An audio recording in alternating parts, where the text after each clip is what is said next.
부산 시민이 수돗물을 직접 마시는 비율은 얼마나 될까요? 2%라고 합니다. 하지만 식당과 커피숍 등에서는 절반 이상이 수돗물을 그대로 사용하고 있습니다. 우리 집은 생수를 사 마시니까 괜찮을 거야 하는 생각은 착각일 수도 있다는 건데요. 오늘은 낙동강으로 흘러드는 2천여 종의 화학물질에 대한 이야기를 해보겠습니다. 과연 이 정수 과정에서 화학물질이 제대로 걸러지기는 하는 걸까요? 취재 결과 부산시가 새로 도입하겠다는 정수공법 역시 효과를 장담하기는 힘든 것으로 확인됐습니다. 조재영 기자가 취재했습니다. 낙동강 상류 구미공단입니다. 공단에서 폐수가 방류되고 있습니다.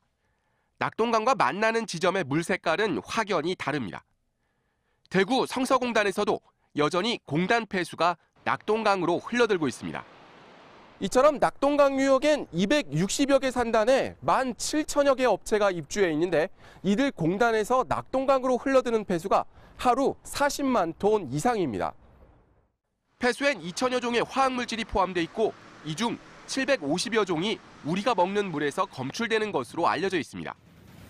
정수를 거친 부산의 수돗물에도 일사다이옥산과 과불화 화합물 같은 암유발 미량 유해 물질이 꾸준히 검출되고 있습니다.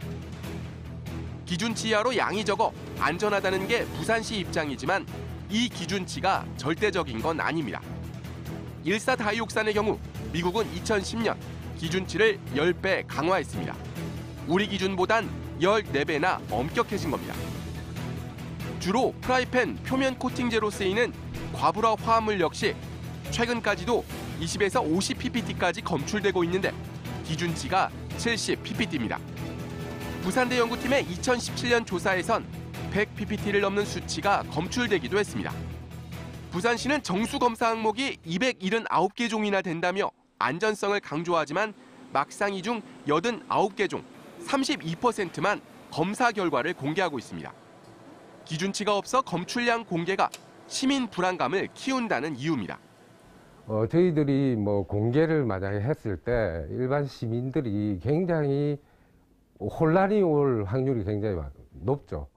독성 평가가 국가에서 실시를 하지 않은 물질이기 때문에 인체 위해성이 어떤지 잘 모르는 거죠.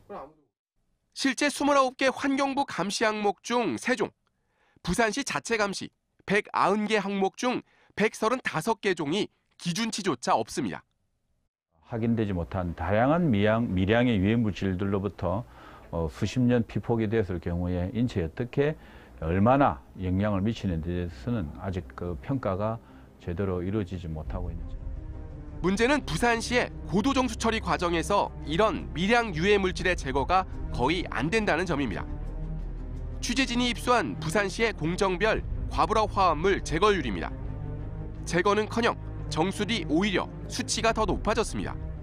부산시는 최근 발표한 상수도 마스터 플랜에서 유해 미량 물질 대책으로 분말 활성탄과 막 공법을 추가 도입하겠다고 밝혔습니다.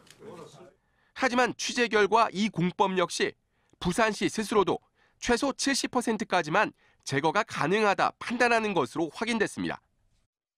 사실은 이제 100%라는 건 아니니까. 네.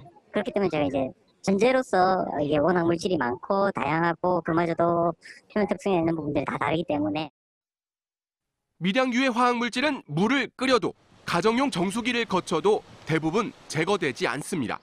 MBC 뉴스 조재영입니다.